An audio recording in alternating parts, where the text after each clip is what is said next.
এই সূরা হুজুরাত, যেই সূরার মধ্যে রব্বুল আলামিন আমাদেরকে নবীর শানে আদব কিভাবে রক্ষা করব, এই আদবের শিক্ষা এই সূরা হুজুরাতের মধ্যে আমার আল্লাহ আমাদেরকে দিক নির্দেশনা দিয়েছেন। বড় করে বলেন সুবহানাল্লাহ।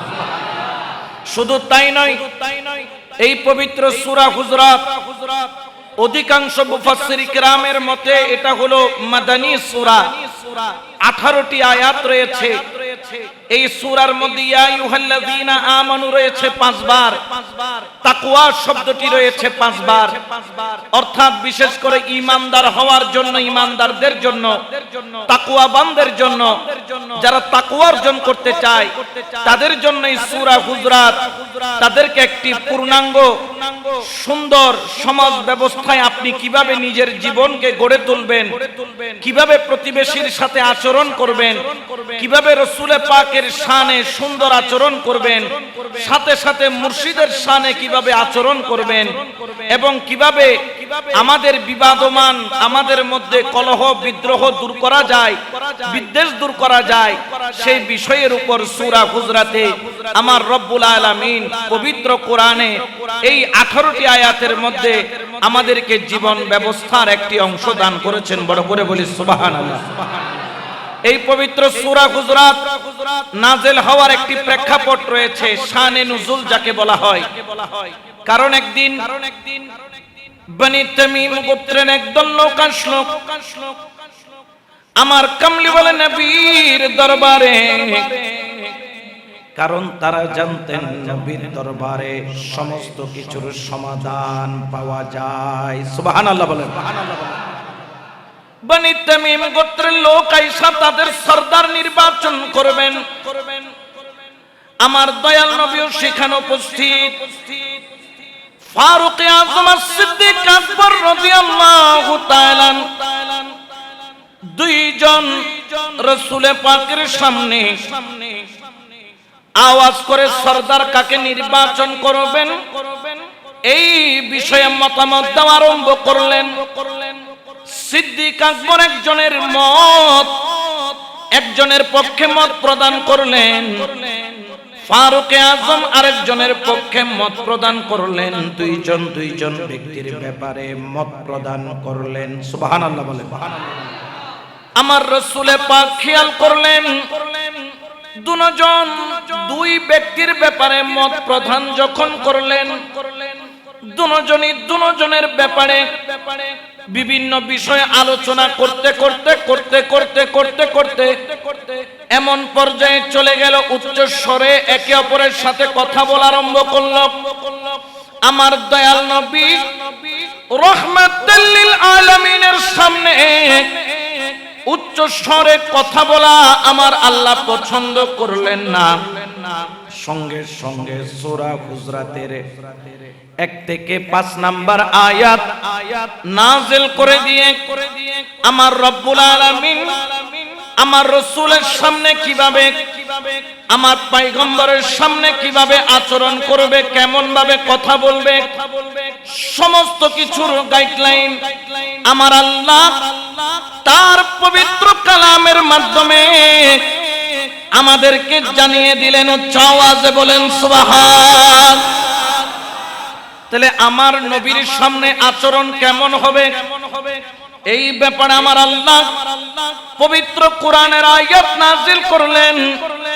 আমার আল্লাহ বলেন, ওরে নবীর সাহাবীরা শোনো, এখানে বলছেন ইয়া আইয়ুহাল্লাযীনা আমানু লা তারফাউ আসওয়াতাকুম ফাওকা সাওতিন নবী। আল্লাহু আকবার বলেন।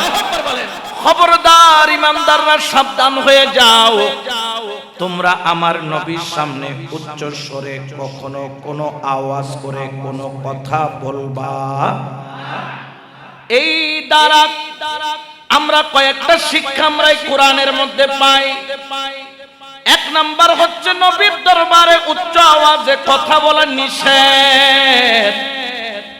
2 নম্বর হচ্ছে শুধু রাসূলের দরবারে নয়, আমরা যখন মুর্শিদের দরবারেও যাব, কামেল পীরের দরবারে যাব, কেউ আছেন মাইজবান্ডারের মুরিদ, কেউ আছেন জোহাদিয়া দরবারের মুরিদ, বিভিন্ন জন বিভিন্ন দরবারের মুরিদ, কেউ শ্রীকোট দরবারের মুরিদ, কেউ রয়েছেন মির্জাখিল দরবারের মুরিদ, কেউ কাদেরিয়া, কেউ চিশতিয়া, কেউ নকশবন্দিয়া, কেউ মুজাদ্দিদিয়া, কেউ করণিয়া, ওয়াইসিয়া, খিজরিয়া, কলন্দরিয়া, শাজিলিয়া, सकरवारदिया, আবুল উলাইয়া, ফেরদৌসিয়া, যেই যেই তরিকার মুরিদ হও না কেন, আমার আল্লাহ পাক রব্বুল আলামিন আপন আপন মুর্শিদের সামনে উচ্চ স্বরে কথা বলাকে নিষেধ করে দিয়েছেন।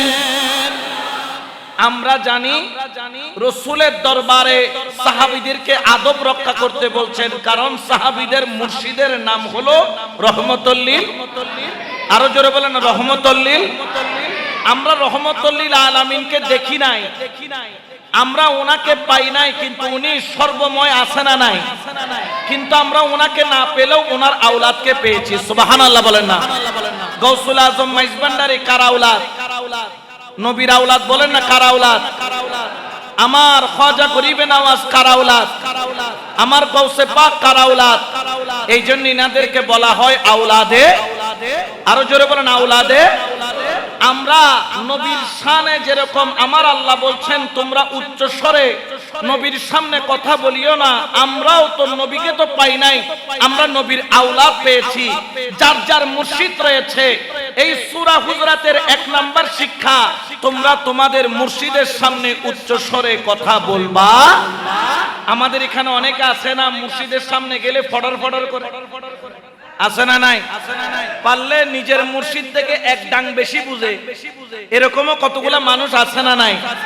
যেরকম রাসূলের দরবারে আপনি উচ্চ স্বরে কথা বলতে পারবেন না, ঠিক তদ্রুপ ভাবে মুর্শিদের কদমে গেলেও আপনি মুর্শিদের সামনে উচ্চ স্বরে কথা বলতে পারবেন।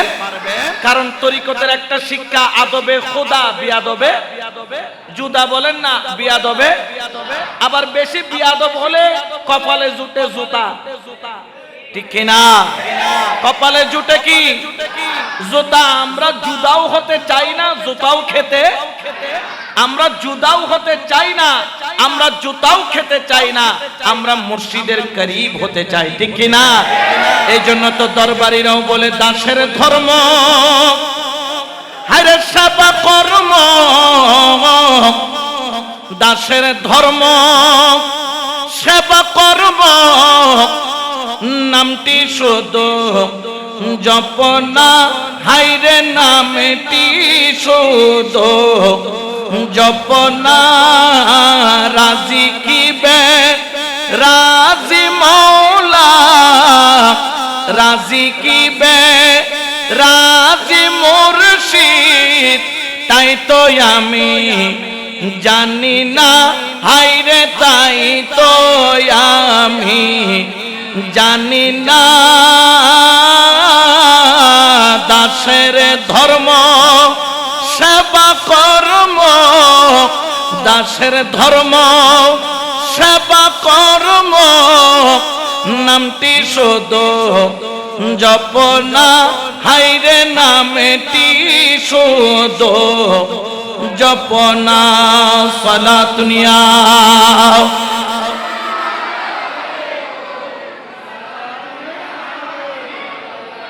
শুধু মুর্শিদের সামনে উচ্চ স্বরে কথা বলবো না তা নয়, মা বাবার সামনে কখনো বিয়াদবের মতো আচরণ করব।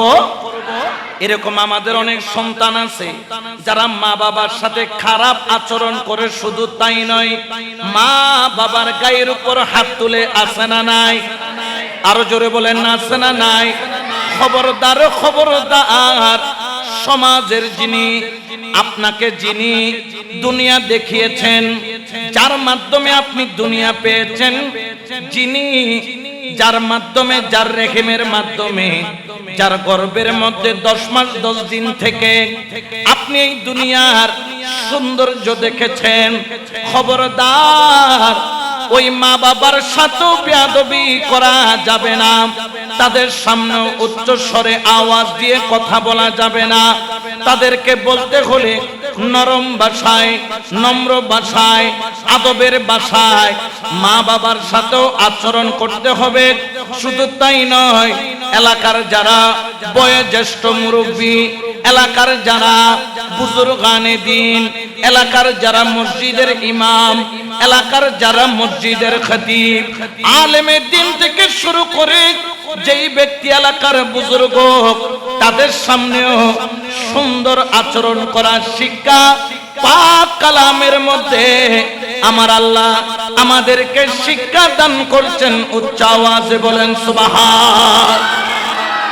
তাহলে আমরা এই আয়াত থেকে শিখতে পেলাম, তোমরা রসুলের সামনে উচ্চ স্বরে কথা বলিও। এখন কি শুধু রসুলের সামনে বলবো না, নাকি মুর্শিদের সামনে কি বলতে পারবো? মুর্শিদের সামনেও আমরা বিয়াদবের মতো আচরণ করতে পারবো, ঝগড়ার মতো করে কথা বলতে পারবো, উচ্চ স্বরে আওয়াজ দিয়ে ধমকের সুরে কোনো কথা বলা যাবে? শুধু কি মুর্শিদের সাথে নাকি মা বাবার সাথেও বিয়াদবের মতো আচরণ করা যাবে? আমাদের সমাজ অনেক আছেন মুর্শিদের কদম ধুয়ে পানি খায়, কিন্তু নিজের মা বাবাকে মা বাবাও ডাকে না, এমন সন্তান আছে না নাই? আরো জোরে বলেন না, আছে না নাই? মা বাবা নারাজ হলে মুর্শিদও নারাজ, মা বাবা নারাজ হলে রসুলও নারাজ, মা বাবা নারাজ হলে আল্লাহ। এই জন্য আমার আল্লাহ পাক কালামের মধ্যে ঘোষণা করেন, ওয়া'বুদুল্লাহা ওয়ালা তুশরিকু বিহি শাইআন ওয়া বিল ওয়ালিদাইনি ইহসানা। এই দুনিয়ার মানুষ, তোমরা আল্লাহর ইবাদত করো, আল্লাহর সাথে কাউকে শরীক করো না, এবং তোমরা মা বাবা নামের দুইজন রহমতের দরজা আল্লাহ তোমার বুকের মধ্যে দিয়েছেন, তোমাকে দান করেছেন।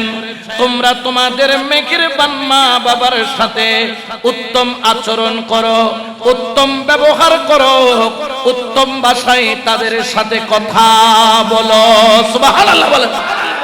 তুমি যখন যাইয়া তোমার মাকে মা বলে ডাক দাও, তুমি যাইয়া যখন তোমার বাবাকে বাবা বলে ডাক দাও, আমার আল্লাহ এত খুশি হইয়া যান, এত খুশি হইয়া যান। আমার আল্লাহ বলে ফেরেশতা দৌড় দিয়া যা, মাকে মা বলে ডেকেছে, মায়ের মুখ দিয়ে একটা মুস্কি হাসি বের হলো। এই হাসি হলো আনন্দের হাসি, তৃপ্তির হাসি, খুশির হাসি। যখন তুমি মাকে মা বলে ডাক দিলা, বাবাকে বাবা বলে ডাক দিলা, আর আমাদের মা বাবারাও আমরা যখন ঘরের মধ্যে যাই, ও মা হয়ে রে ডাক মারি, মা হতে আর ফুট হরাইছি না, ও ফুট হয় না, না হয়? জোরে বলেন না, বলে কি বলে না?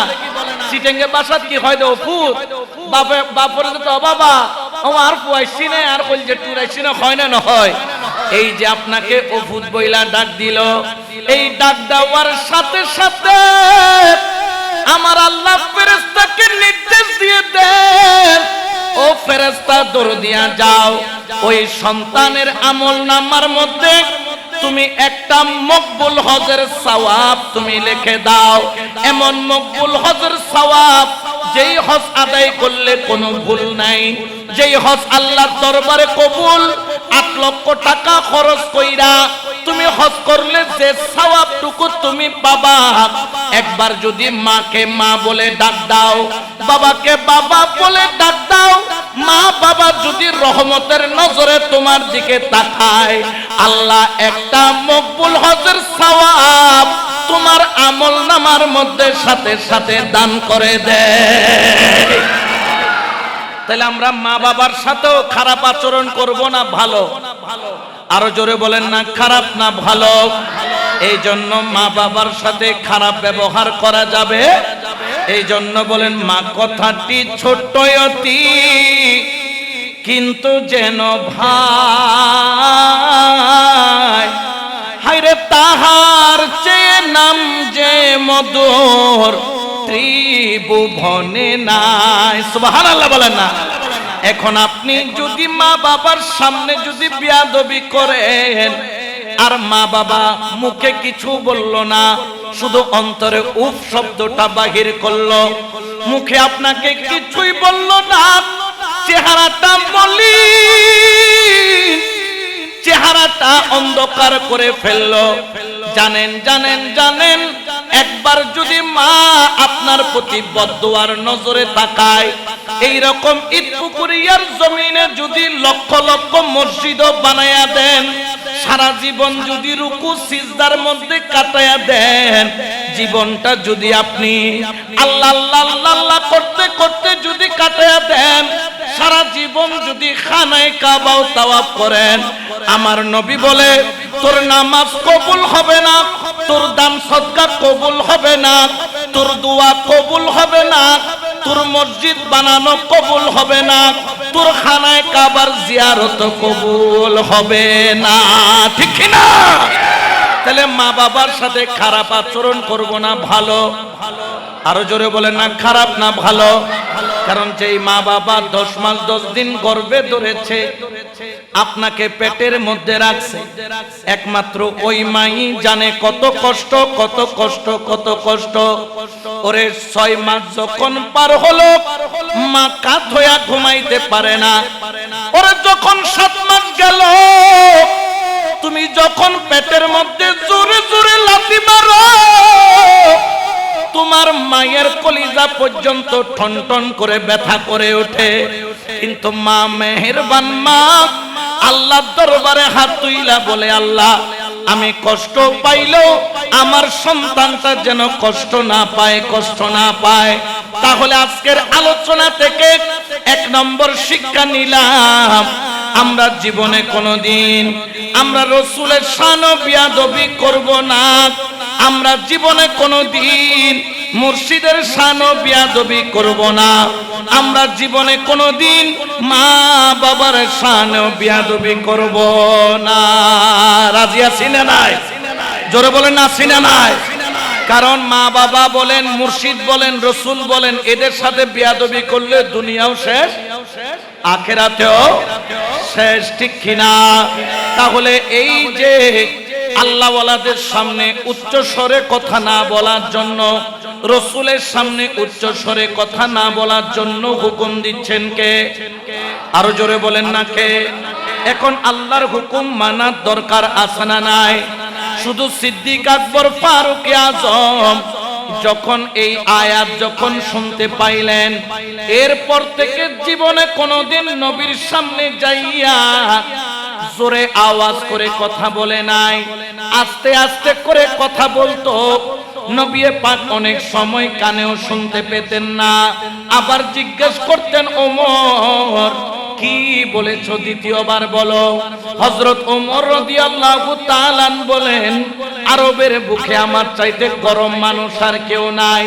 যেই দিন থেকে সূরা হুজরাত নাযিল হলো, সেই দিন থেকে আমি মৃত্যুর আগ পর্যন্ত রাসূলের সামনে উচ্চ স্বরে কথা বলি নাই। সুবহানাল্লাহ বলেন না? এটার নাম হলো আদব। এটার নাম কি? আরো জোরে বলেন, এটার নাম কি? আদব। শুধু তাই নয়, এই কোরআনের আয়াত যখন নাজিল হলো, সবচেয়ে বেশি কান্না করেছিলেন যেই সাহাবী, ওই সাহাবীর নাম হলো সাবিত ইবনে কায়েস রাদিয়াল্লাহু তাআলা। উচ্চ আওয়াজে বলেন না সুবহানাল্লাহ। হযরত সাবিত রাদিয়াল্লাহু তাআলা এই আয়াত যেদিন থেকে শুনছেন, ওই দিন থেকে আর মসজিদের নববীতে আসে না। হযরত কায়েস, হযরত সাবিত রাদিয়াল্লাহু তাআলা, যাকে বলা হতো খতিবুল আনসার, অর্থাৎ তিনি একজন আনসারীদের মধ্যে, মদিনার মধ্যে একজন খুবই সুন্দর বক্তা ছিলেন, সুন্দর কণ্ঠের অধিকারী ছিলেন। সুন্দর কণ্ঠ দিয়ে তিনি মানুষকে হিদায়াতের পথে আনতেন। তিনি ঘরের কোণে গিয়ে এক কোণায় বসে বসে কান্দে। একদিন দেখা নাই, 2 দিন দেখা নাই, 3 দিন দেখা নাই।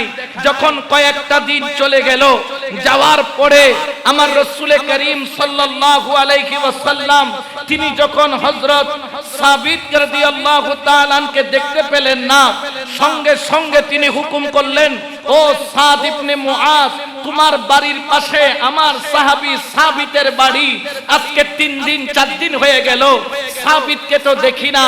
হযরত সাবিতের সংবাদ নেওয়ার জন্য হযরত মুআজ রাদিয়াল্লাহু তাআলা, সাদ ইবনে মুআজ রাদিয়াল্লাহু তাআলা, তিনি দৌড়াইতে দৌড়াইতে ঘরে গেলেন।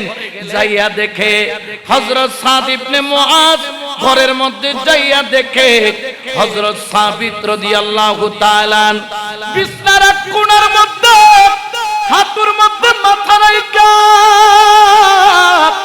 ছোট বাচ্চার মতো শুধু কান্দে আর কান্দে, মাথাটা আর উপরের দিকে তুলে না, 2 চোখের পানি ছাড়ে, কাইন্দা কাইন্দা এমন হালত হইছে।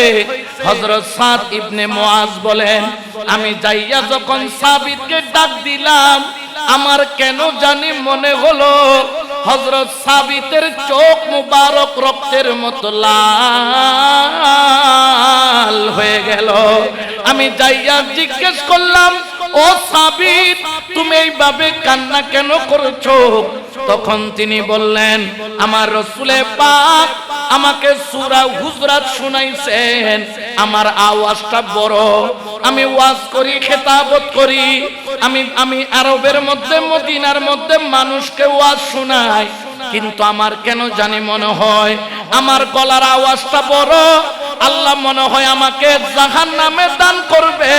আমি একবার নয়, 2 বার নয়, বারবার বারবার রাসূলের সামনে উচ্চ আওয়াজে নসিহত করেছি, ওয়াজ করেছি। আমার ভয় লাগতেছে কাল কিয়ামতের ময়দানে আল্লাহ আমাকে জাহান্নামে পাঠায়া দিবেন। আমাকে মনে হয় জাহান্নামের মধ্যে নিক্ষেপ করা হবে। এই জন্য 3 দিন যাবত খানা নাই, 3 দিন যাবত বিনা নাই, 3 দিন যাবত কোনো ঘুম নাই, ঘুম নাই, ঘুম নাই, শুধু আমার চোখ দিয়া পানি পড়ে, আমি আমার কান্না থামাইতে পারি না। আমি কেমনে মুখ রাসূলকে দেখাবো? কারণ আমি সাবিত যতদিন ছিলাম নবীর সামনে নাত পড়তাম, মানকাবাত পড়তাম, চিল্লায়া পড়তাম। যখন এই কথা শুনলো হযরত সাদ ইবনে মুআজ দৌড়াইয়া দৌড়াইয়া মুস্তাফার কদমে গেল। সুবহানাল্লাহ। আমার নবীর কদমে গিয়ে বলেন, ইয়া রাসূলুল্লাহ, আপনার সাবিত তো কান্না করতেছে, সে তো ওয়াজিরদের মধ্যে, মুহাজিরদের মধ্যে একজন শ্রেষ্ঠ বক্তা, সে অনেক সময় আপনার সামনে বক্তব্য দিয়েছে, কিন্তু উচ্চ স্বরে দিয়েছে। আল্লাহ ঘোষণা করেছেন, রাসূলের সামনে তোমরা উচ্চ স্বরে কোনো আওয়াজ করবা না, রাসূলের সামনে তোমরা তোমাদের আওয়াজকে বড় করবা না। এবং শুধু তাই নয়, ওয়ালা তাজহারু লাহু বিল কওলি কাযযাহরি বাদিকুম লিবাদিন, একে অপরের সাথে যেভাবে কথা বলো রাসূলের সামনে সেভাবে কথা বলবা না। এখন যারা কথা বলবে, আমার আল্লাহ পাক ঘোষণা করছেন, আনতাহবাতা আমালুকুম ওয়া আনতুম লা তাশউরুন, তার সমস্ত আমল বরবাদ হয়ে যাবে, সে বুঝতেও পারবে না। অর্থাৎ রাসূলের সামনে বেয়াদবি করলে, উচ্চ স্বরে আওয়াজ দিলে তার আমল বরবাদ, তার আখিরাত বরবাদ। এই জন্য সে কাঁদতেছে, তার আখিরাত বরবাদ হয়ে গেল কিনা। মাঝে মধ্যে প্রেমটাও কাজে লাগে, কান্নাটাও কাজে লাগে, চোখের পানিটাও কাজে লাগে। আমার মুস্তাফা জানে রহমত, আমার কামলিওয়ালা নবী, আমার ওয়াদুহা নবী, আমার ওয়াল্লাইল নবী, আমার ইয়াসিন তোহা নবী, কামলিওয়ালা নবী বললেন, ওগো সাদ ইবনে মুআজ, দৌড়ায়া যাও, আমার সাবিতকে বলো জান্নাত জাহান্নাম তো হবে কিয়ামতের ময়দানে, কিন্তু আমি রাসূল 1400 বছর আগে ঘোষণা দিয়ে গেলাম, আমার সাবিতের জন্য জাহান্নামের দরজা নয়, আমি রাসূল বলছি জান্নাতের দরজা খুলে রেখেছে আল্লাহ। উচ্চ আওয়াজে বলেন সুবহানাল্লাহ। তাহলে রাসূলের সামনে শুধু উচ্চ আওয়াজ করেছে সাহাবিয়ে রাসূল। আমরা যাদের কদমের দুলা হওয়ারও যোগ্যতা, জোরে বলেন না যোগ্যতা, ওই সাহাবিয়ে রাসূল চোখের পানি ছাড়ছেন। কেন ছাড়তেছেন? কি জন্য ছাড়তেছেন? হযরত সাহাবী রাসূলের সামনে হয়তোবা উচ্চ স্বরে কথা বলেছেন, তাকরীর করেছেন, খিতাবত করেছেন, এই জন্য চোখের পানি জর্জর করে ছাড়তেছেন। আমাদেরকে আল্লাহ শিক্ষা দিচ্ছেন, খবরদার, রাসূলটা তোমার মতো নয়, তুমি রসুলের মতো নও। আমাদের সমাজে কিছু ডব্লিউ আছে যারা রসুলকে আমার মতো আপনার মতো বলে, আছে না নাই? আরো জোরে বলেন না, আছে না নাই? রসুল আমার মতো আপনার মতো হওয়া দূরের কথা, আমার আর আপনার মতো যে কথা হয় ওই কথাও রসুলের সামনে বলা নিষেধ করেছেন কে? আরো জোরে বলেন না কে? আর হযরত সাবিতের অন্তরে অনুশোচনা ছিল, প্রেম ছিল, মোহাব্বত ছিল, কান্না করতেছিল। মাঝে মধ্যে চোখের পানি এত দামি হয়ে যায়। আমার রসুল তাকে জাহান্নামের সংবাদ দিলেন না জান্নাতের সংবাদ দিলেন? আমি বলি জান্নাত নয়, ওই প্রেমের চোখের পানি দিয়া আল্লাহকেও পাওয়া। এই জন্য শায়র বলেন, প্রেম খেলা ইশিকের মামেলা সবে জানে না। ঠিক না? আমরা মিলাদুন নবী করি, আমাদের অনেকে পাগল বলে না, হয় না? না হয়? হদম 12 দিন কি হয়ে গিয়ে গুদে ফলে গিয়ে গুদে আগজোড়া দুনিয়ার মধ্যে ফল ছাড়া কোনো মানুষ, কেউ টাকার পাগল, কেউ ক্ষমতার পাগল, কেউ দুনিয়ার পাগল, কেউ ব্যবসার পাগল, কেউ নেতার পাগল, কেউ দুনিয়াদারির পাগল, ঘর বাড়ির পাগল, নারীর পাগল, গাড়ির পাগল। আজকে 2000-এর জমিনে, ঈদ পুকুরিয়ার জমিনে, আজকের এই জামে মসজিদের মধ্যে কানায় কানায় ভরপুর হয়ে আছে। এখানেও পাগল এসেছে, তবে তাদের মতো পাগল নয়, আমরা হলাম মদিনা ওয়ালার পাগল। ঠিক কি না? ওই পাগলের দাম আছে না নাই? আরো জোরে বলেন, আছে না নাই? আমি বলতে চাই, পাগল হতে না পারলে আল্লাহও তার জন্য নাই, নবীও তার জন্য। আমার হযরত বেলাল যদি নবীর পাগল না হইতো প্রথম মুয়াজ্জিন হতে পারত। সিদ্দিক আকবর ধনী ছিল, ইসলামের জন্য কুরবানি দিতে দিতে গায়ে সালার বস্তা পড়েছে, জগতে পাগল বলেছে, কিন্তু রাসূল তাকে তার রওজার পাশে জায়গা দিয়েছে। সুবহানাল্লাহ বলেন, ঠিক কি না? এই জন্য আমার সাথে বলেন, প্রেমে খেলা ইশিকের সবে জানে না রে, প্রেম খেলা সবে জানে, আশিক ছাড়া মওলার দিদার কখন মিলে না রে, বলো আশিক ছাড়া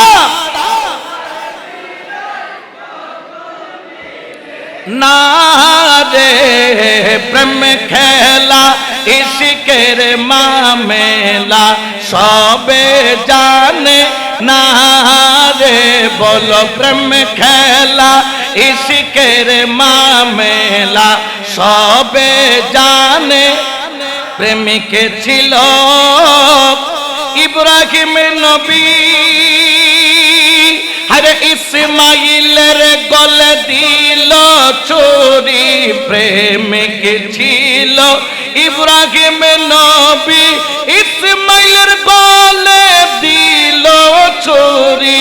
কুরবানি নয়, কুরবানি নয়, কুরবানি নয়, কুরবানি নয়, প্রেমের বাহানা রে, হলো কুরবানি নয়, কুরবানি নয়, প্রেমের বাহানা রে, বলো কুরবানি নয়, কুরবানি নয়, প্রেমের বাহানা রে, প্রেম খেলা ইশিকের মামেলা সবে জানে না। সালাতুনিয়া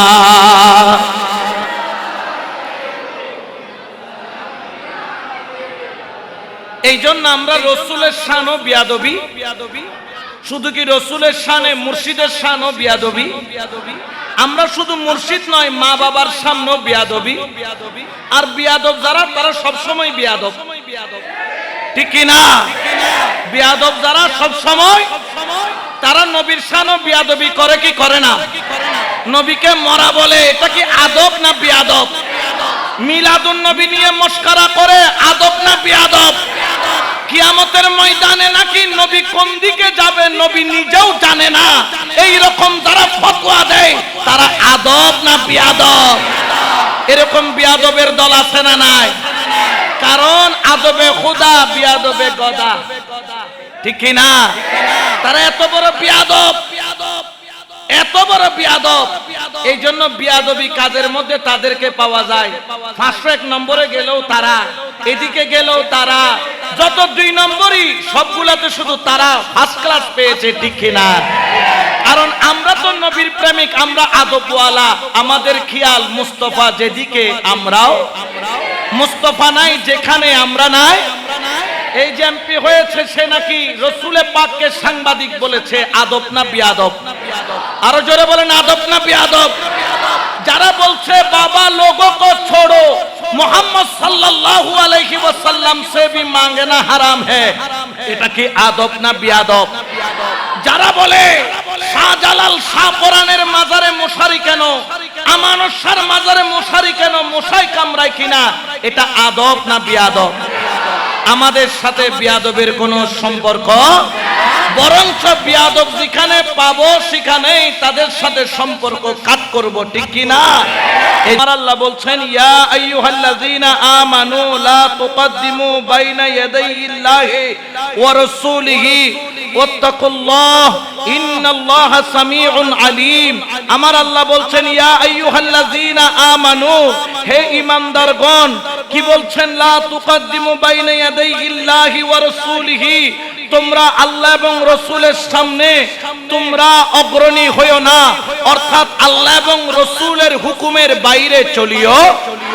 জোরে বলেন না, আল্লাহ যা বলছে, রাসূল যা বলছেন এটা হলো চূড়ান্ত, এর বাইরে আর কোনো দাড়ি কমা হবে? আল্লাহ এবং রাসূলের ফয়সালা, এর উপর আর কোনো ফয়সালা চলবে? আল্লাহ বলছেন শুকরের গোশত খাওয়া হালাল না হারাম, তাহলে ওইটা হারাম বলেন না? ওইটা দুনিয়ার দিকে গেলেও আমরা হারামের দিকে যাব। আল্লাহ এবং আল্লাহর রাসূল আমাদেরকে জানিয়ে দিয়েছেন মদ খাওয়া হারাম, তাহলে এটা হালাল না হারাম? এখানে কোনো কিছু বলার কোনো সুযোগ? আচ্ছা, আল্লাহ এবং আল্লাহর রাসূল আমাদেরকে সুদ খাওয়া, বোধকে আওয়াজ কমে গিয়ে আল্লাহ সুদ খাওয়া কি? আওয়াজ দিয়ে বলেন, সুদ খাওয়া হারাম, তাহলে এইখানে সুদের ব্যাপারেও কোনো আর ফয়সালা চলবে? অনেক আছেন গুরাইয়া পেঁচাইয়া উদ্দিয়া নিচে দিয়া ইন্দি দিয়া উমদি দিয়া হারামকে হালাল করতে চাই, এরকম আছে না নাই? বলছে আমরা এটাকে সুদ বলি না ইন্টারেস্ট বলি।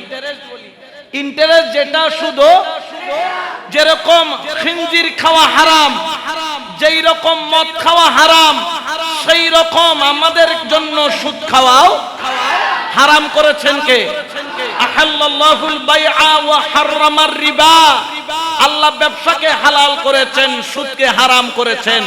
আমার আল্লাহ পবিত্র কোরআনে বলছেন, হে ঈমানদাররা, তোমরা আল্লাহ এবং রাসূল থেকে বেশি বুঝিও না, বেশি বুঝা ভালো। তোমরা আল্লাহ এবং আল্লাহর রাসূলকে এক্সিড করিও না, অতিক্রম করিও না, কারণ ওনারা যা বলেছেন এর বাইরে তোমার যাওয়ার কোনো সুযোগ। ইসলামী শরীয়তের বিধান যেটা আল্লাহ এবং রাসূল দিয়েছেন, এই সর্বশ্রেষ্ঠ সংবিধান আল কুরআনুল কারীম এবং রাসূলের মনসম্মতি, কালাম, ফেল, কৌল, মনসম্মতি যেই সব বাণীগুলা রয়েছে, এর বাইরে যাওয়ার কোনো সুযোগ। আমরা রাসূলকে নূর বলি আমাদের পকেট থেকে বলি, নাকি আল্লাহ এবং রাসূলের হুকুমের কারণে বলি? আমরা অতিক্রম করি না। কেন করি না? কারণ পবিত্র কোরআনে খুদ আল্লাহ বলেছেন, কদ জাআকুম মিনাল্লাহি নূরুন ওয়া কিতাবুম মুবিন।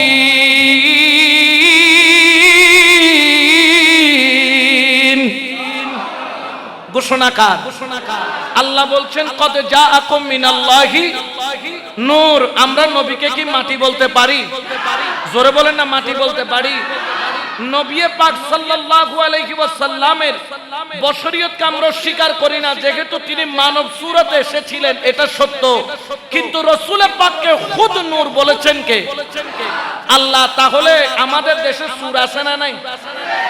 মানে হিন্দির গুণে না এসকলা বসি হিন্দি বাংলা হিন্দি নাই বাংলার আমাদের দেশে ইমান চোর আছে না নাই আপনারা নঈমুদ্দিন আল কাদেরী হুজুরের নাম শুনেছেন ইবে একটা হতা হইতো হয়তো তো সুরুর হুয়া সুর বইন বুঝ দূর দূরিবে দূর দূর তারপরও আন নবী নূরুন আলা সুবহানাল্লাহ হইবে তাহলে আমরা আল্লাহ এবং রাসূল থেকে বেশি বুঝার দরকার আল্লাহ বলেছেন কদ জাআকুম মিনাল্লাহি তাহলে আমরা এটাই মেনে নিতে বাধ্য এখানে কি কেন কিভাবে কিন্তু এগুলা দেখার কোনো দরকার ঠিক কি না আরো জোরে বলেন না ঠিক কি না নঈমুদ্দিন আল কাদের কি হইল সুরুর হুয়া জেদ্দুর দূরিবে দূর তারপর আন নবী নূরুন আলা আরো জোরে বলেন না নূরুন আলা এজন্য সুন্নিরা বলে বশর মে আয়া কে মগর নূরুন আলা নূর হে बशर में आया है मगर नूरुन अला नूर है नूरुन अला नूर नूरुन अला जाते अला पाके है सल्ले अला मद जाते अला पाके है सल्ले अला मुहम्मद बशर में आया है मगर नूरुन अला नूर है बशर में आया है मगर नूरुन अला सुबहानाल्लाह आवाज দিয়ে বলেন সুবহানাল্লাহ তাহলে আমরা কোরআন হাদিস থেকে বেশি বোঝার দরকার আল্লাহ বলছেন হে ঈমানদারেরা তোমরা আল্লাহ এবং আল্লাহর রাসূল থেকে বেশি বুঝিও এক্সিট করিও এর থেকে বেশি বুঝার দরকার আমরাও বেশি বুঝতে রাজি নাই কোরআন বলছে নূর আমরাও বলছি নূর ঠিক কি না শুধু আল্লাহ বলেছেন তা নয় খুদ মুস্তাফা বলছেন হযরত জাবের রাদিয়াল্লাহু তাআলা থেকে রওয়ায়াত যেটা ইমাম কুস্তুলানি আল মাওয়াহিবুল লাদুনিয়া কিতাবের মধ্যে বর্ণনা করছেন ইমাম জুরকানি শরহুল মাওয়াহিব কিতাবের মধ্যে বলছেন আল্লামা হাবলি আসসিরাতুল হাবলিয়ার মধ্যে বলছেন আল্লামা আজুলানি কাশফুল খিফার মধ্যে বলছেন শেখ আব্দুর রাজ্জাক আল মুসান্নাফ কিতাবের মধ্যে বলছেন খাসাইসুল কুব মুস্তাফা কিতাবের মধ্যে বলছেন আনওয়ারুল মুহাম্মাদি কিতাবের মধ্যে এই হাদিস খানা নকল করছেন হযরত জাবির ইবনে আব্দুল্লাহ থেকে রওয়ায়াত ক্বালা কুলতু ইয়া রাসূলুল্লাহ সবাই বলেন সাল্লাল্লাহু আলাইহি ওয়াসাল্লাম বিআবি ওয়া উম্মি আখবরনি আন আউওয়াল শাইইন খালাকাল্লাহু তাআলা ক্বাবলা আল আশিয়ায়ে ক্বালা ইয়া জাবির ইন্নাল্লাহ তাআলা قد خلق قبل الاشياء نورا نبيك من نوره উচ্চ আওয়াজে বলেন না সুবহানাল্লাহ আমরা আল্লাহ এবং রাসূল থেকে বেশি বুঝতে রাজি কারণ মুশরির বাদ দি সাদরের বাদ দি টাংটা নিলে কি হরায় জোরে হনা কি হরায় ইতারারে শতানে হরাই দেয় ঠিক কি না আরো জোরে বলেন না ঠিক কি না তাহলে প্রথম আয়াত হলো আল্লাহ এবং রাসূল থেকে বেশি বুঝা ভালো এইজন্য আমরা রাসূলকে কি মানি নূর মানি বলেন না কি মানি এইজন্য সুন্নিরা রাসূল পাকের নূরকে অস্বীকার করে না আমরা শুধু নূর মানি তাই নয় আমরা রাসূলের ইলমে গায়েব মানে কি মানি না কারণ আল্লাহ এবং রাসূল থেকে বেশি বুঝা ভালো আমরা কেন রাসূলের ইলমে গায়েবকে মানি কারণ গায়েবের মালিক কে জোরে বলেন না কিন্তু আল্লাহ যাকে চান গায়েবের ক্ষমতা দিতে পারে কি পারে না এ সোর মানে বুঝি ফেলবে আ সোর হারো হয় সুরকল কিন্তু জলের মাইকের আওয়াজ যাত জ্বলেন না জ্বলেন এখন এডো জ্বলিব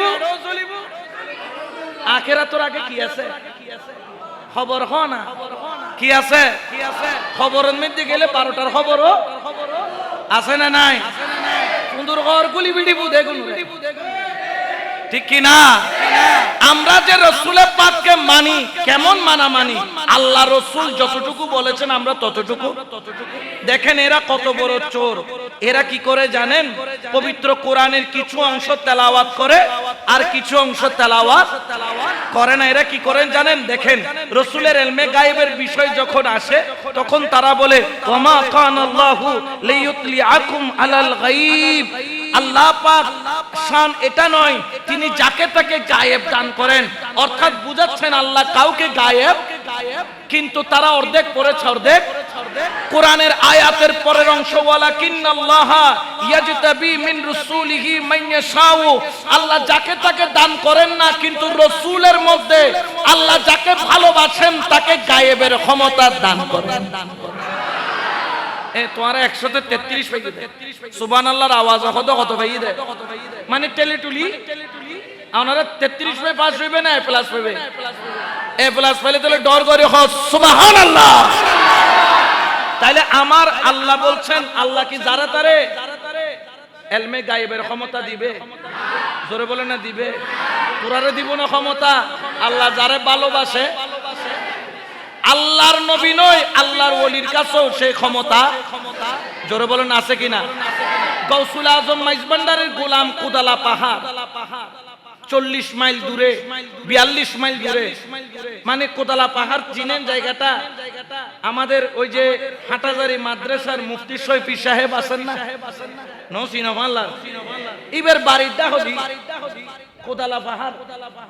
কোদালা পাহাড়ে আশেক বিপদে পড়েছে, ডাক দিয়েছেন বাগের সামনে, বাগে হদে বলবো দুদিন ধরে কি না হয় আনানো হয় তোরা আজিয়ে এন ভাবে খাই রাত 2 দিন কি খাইতাম না ভাগ্যে দইলে সারে না। এখন বাঘ তার দিকে তাকায়া কয় খালা খালা বা একটু দাঁড়ান, আপনারে দি মুসলমান বানাবো এবং আপনাকে কসর কসর চাবায়া চাবায়া। এখন যিনি কাট কাটতে গেছেন তিনি গোলাম কার? তিনি গোলামে গৌসুল আজম মাইজভান্ডার। উইচারা রইলে এনে খবর না তো একটু দে, আর যেগুনোদের গেগুনোর এই জগতেরও খবর আছে, ওই জগতেরও খবর। আরো জোরে বলেন না সেনা নাই? এই জন্য দরবারিরা বলে আজব শানে খেলে আমার, আজব শানে বাবা মৌলানা, তোরা দেখবি যদি ভান্ডারি ভান্ডারির খেলা, ভান্ডারি দেখবি যদি তোরা দেখবি। আমি ভান্ডারি কালাম করি, নারাজ হন খারাপ লাগেনি কোন? আবার বোধকে গুস্স হয় তোর নয় কিনুয়ের নয় কিনুয়ের, কারণ যত বড়ি মাহফিল তত বারের দে, মহমের মাহফিল তত বারাত দে। গৌসুল আজম মাইজভান্ডারের বেলায়েতের ক্ষমতা আছে না নাই? উইতার তো ক্ষমতা নাই, শীতে বড়ি গুম গেলে হুইকে যার ক্ষমতা নাই, কিন্তু গৌসুল আজম মাইজভান্ডারের গোলাম 42 মাইল দূর থেকে ডাক দিয়েছে আল মাদাদ ইয়া গৌসুল আজম মাইজভান্ডার। সুবহানাল্লাহ। আচ্ছা, আল্লাহর ওলিকে শোনার সেই ক্ষমতা দিয়েছেন কে? আল্লাহ ক্ষমতা দিয়েছেন কে? কুনতু সামাহুল্লাযী ইয়াসমাউ বিহি, বাসরাহুল্লাযী ইউবসিরু বিহি, ইয়াদাইহুল্লাতী ইউবদিশু বিহা, রিজলাহুল্লাতী ইয়ামশি বিহা। বুখারী শরীফ কিতাবুর রিকাব বাবুত তাওয়াজ্জুহ অধ্যায়ের মধ্যে হাদিস, সহিহ সনদের হাদিস, আমার হযরত আবু হুরায়রা থেকে রওয়ায়াত হাদিস। আমার দয়াল নবীর জবানে আল্লাহ বলছেন হাদিসে কুদসি, আল্লাহর বলির সাথে আল্লাহর কুদরতি কানের কানেকশন, আল্লাহর বলির সাথে আল্লাহর কুদরতি চোখের কানেকশন, আল্লাহর বলির সাথে আল্লাহর কুদরতি হাতের কানেকশন, আল্লাহর বলির সাথে আল্লাহর কুদরতি কদমের কানেকশন। এ সৈয়দ আহমদুল্লাহ মাইজভান্ডাरी, तुम्हारा आशिक कोदाला पहाड़ में मजबूर हो गया, बाग के सामने शेर के सामने पुकारा अल मदद या गौसुल आजम माइजभांडारी। तो आम आदमी नहीं, तू तो गौसुल आजम है, मैंने तुमको विलायत की नियामत अता फरमाया। जब आशिक ने बुलाया, हजरत किबला ने माइजभांडार से सुन भी लिया, देख भी लिया। बड़े करे बोले ना सुभान अल्लाह। তিনি শুধু শুনছেন তা নয়, তিনি দেখেছেন। জোরে বলে না কি করেছেন? দেখেছেন। বদনা মুবারক নিক্ষেপ করেছেন বরাবর যায় কার মাথায়? জরখানা কার মাথায়? তো ইতারা যেগুন আছে সুরুর গোষ্ঠী, ইতারারে উগ্গ বদনা দিবে, কবিদের ল ফিতলর গল খন্ন লইবে, এই ইউটিউব দিঘি আছে না নাই? সে ফড়ি যদি বল থাকে দয় এই ভারত তো এই ভারত লই যায় পারিবনে জোরখানা পারিবনে কারণ ইতে দাঁড়াইতে আতিয়েন কিরিব ইতে দাঁড়াইতে আতর কোনো ক্ষমতা যখন আল্লাহর কুদরতি হাতের সাথে হাত লেগে যায় তখন ওই হাতের ক্ষমতা জোরে বলেন না বেড়ে ক্ষমতা দিয়েছেন কে আরো জোরে বলেন না কে আরো জোরে বলেন না কে এই জন্য শায়র বলেন হায়রে হায়রে এক নজরে হেরে যাবে হায়রে দিলের পর্দা যাই তার ছিগিরে হায়রে এলমে লাদুন জারি করে এলমে লাদুন জারি করে চোখের ঈশা আই তোরা দেখবি যদি আয় হায়রে আজব শানে খেলে আমার আজব শানে বাবা মো তোরা দেখবি যদি সুবহানাল্লাহ নাওয়া আমরা যা দিয়েছে তা মানি কোরআন হাদিস থেকে বেশি বোঝার দরকার জোরে বলেন না দরকার এটা কার কথা আল্লাহর কথা কিন্তু সূরা অর্ধেক পরে অর্ধেক এটার অর্ধেক পরে কি হয় ওমা কানাল্লাহু লিইউতলিআকুম আলাল গায়ব আল্লাহর শান এটা নয় আল্লাহ যাকে তাকে ইলমে গায়েব দান করবে ইয়ার ঘরে সুখ কোন আওয়াজ তো বনফুত ফরর গান তোর বাপে পড়িব দেনে ফরর আয়াতের অংশ কোন পড়িব তোর দাদাই পড়িব না তোর দাদাই ন পড়লে আর পড়িব না যে তোরা কানা বালা করিউন খানন নেড়াও একখানা কি করিল হারনি তোরা খানন মি দে কই রই দে কই শতানের কই জমি দে কিউর কই রওয়া এটা শতানি বে একটুকে নি 501 নম্বর টুকে কিন্তু বালা হতা নডুকে কারণ কুত্তর লাস্ট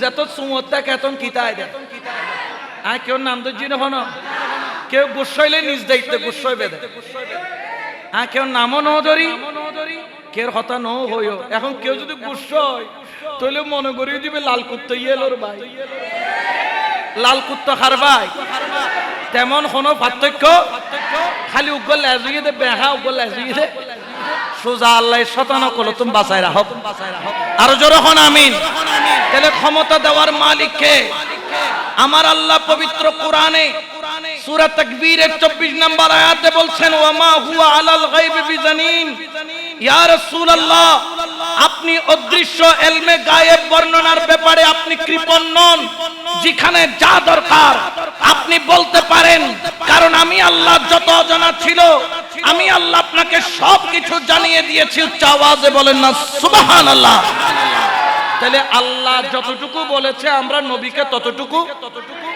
আমরা এর থেকে কমও মানি না কারণ আমি বললে কি আল্লাহ রসুলের শান কি বেড়ে যাবে আবার আমি না বললে কি কমে যাবে কারণ আমার বাড়ানোরও ক্ষমতা নাই কমানোরও ক্ষমতা কারো ওয়াজের দ্বারা কি আল্লাহর শান বাড়ছে রসুলের শান বেড়ে গেছে আস্তাগফিরুল্লাহ ক্ষমতা রসুলের শান বাড়ানোর মতো ক্ষমতা আমাদের কিন্তু আল্লাহ বলছেন পবিত্র কোরআনে আমি তোমাদেরকে যা দিয়েছি রসুলের পাকের পক্ষ থেকে আল্লাহর পক্ষ থেকে যা এসেছে তোমরা তা এক্সিট করিও তার থেকে বেশি বুঝিও সাদরের বাইরে পা টানিও মশারির বাইরে পা বের করিও নইলে শতান নামের মশা কি দিবে কামত দিবে ঠিক কিনা এখন তাহলে আমরা শানে রিসালাতের ব্যাপারে আমরা বুঝতে পারলাম রাসূলকে আমরা নূর মানি কেন মানি কোরআন হাদিস বলেছে সেজন্য মানি রাসূলে পাকের ইলমে গায়েব মানি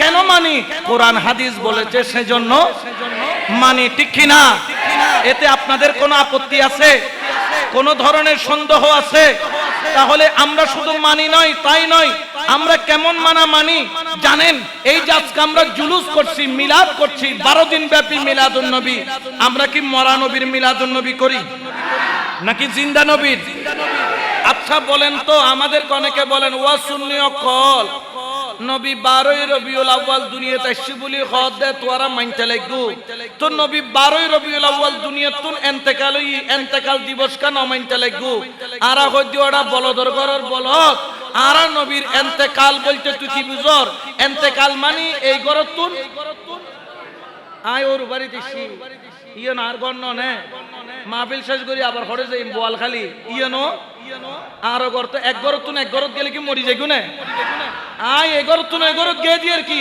দুনুয়ান ঘর তো আসে না নাই আবার চাইলে আয় তো পারে না পারে আল্লাহর রাসূলের পাকের দরবারে আল্লামা রিফাই রহমাতুল্লাহ আলাইহি সুবহানাল্লাহ বলেন গিয়েছেন কাঁদতেছেন ইয়া রাসূলুল্লাহ ইয়া হাবিবাল্লাহ প্রতি রাতে দরুদ শরীফ পড়ে ঘুমাইতাম স্বপ্নের মধ্যে আপনাকে দেখতাম আর আপনার নূরানি হাতে চুমা দিতাম ইয়া রাসূলুল্লাহ আজকে আমি আপনার দরবারে আপনি আমার সামনে এতদিন দিছি স্বপ্নে এখন সালাম দিয়ে চলে যেতে কষ্ট লাগতেছে রাসূল গো আমার মন চাইতেছে আপনার নূরানি হাতে একটি বুচা মুখ দেওয়ার জন্য চুমা দেওয়ার জন্য আপনি কি দয়া করতে পারেন না আশিক যখন ডাক দিল মদিনা ওয়ালা আল্লামা রিফাই রাহমাতুল্লাহ আলাইহির জন্য রওজায়ে আতহার থেকে ফেতে হাত বের করে দিলেন ওগো রিফাই স্বপ্নে যেভাবে দিয়েছো এখনো সেভাবে দাও বড় করে বলে সুবহানাল্লাহ আল্লাহু আকবার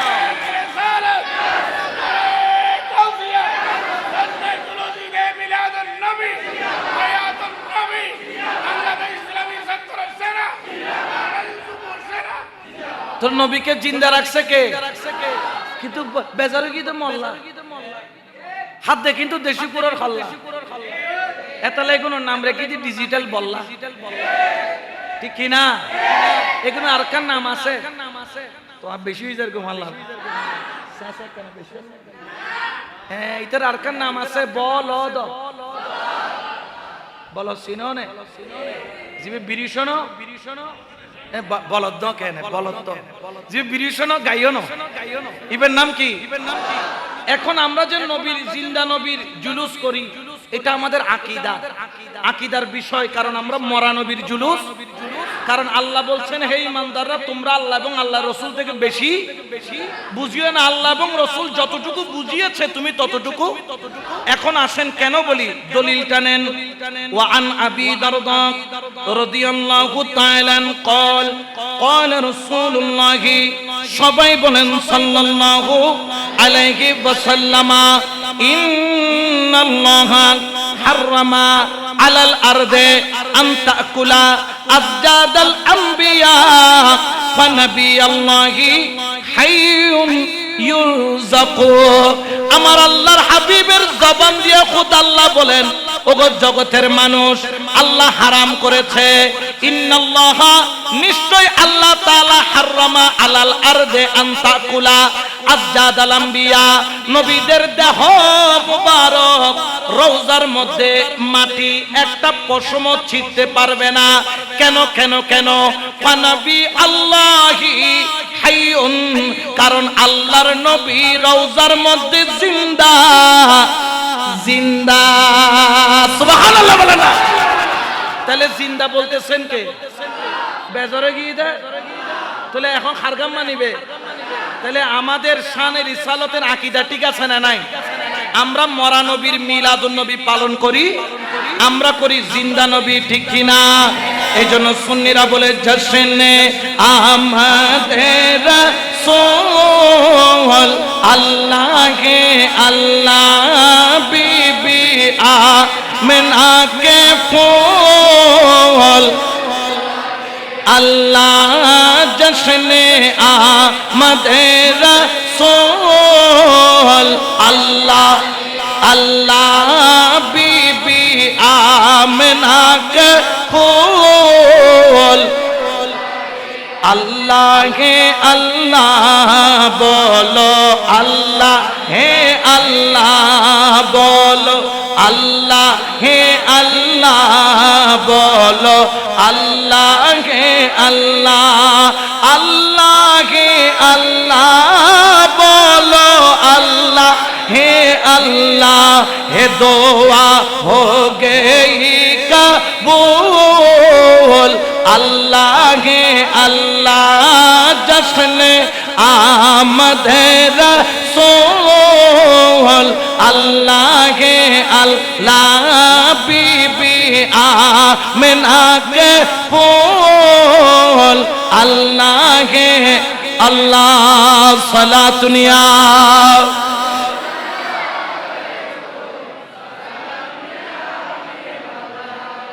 আমরা নবীকেও জিন্দা মনে করি, অলিকেও, এটাও আমাদের আকীদার মধ্যে পড়ে। কারণ হযরত মোল্লা আলী কারি রহমতুল্লাহ আলাইহি যাকে আমরাও মানি, ওইটারাও জোরে হনা ওইটারাও।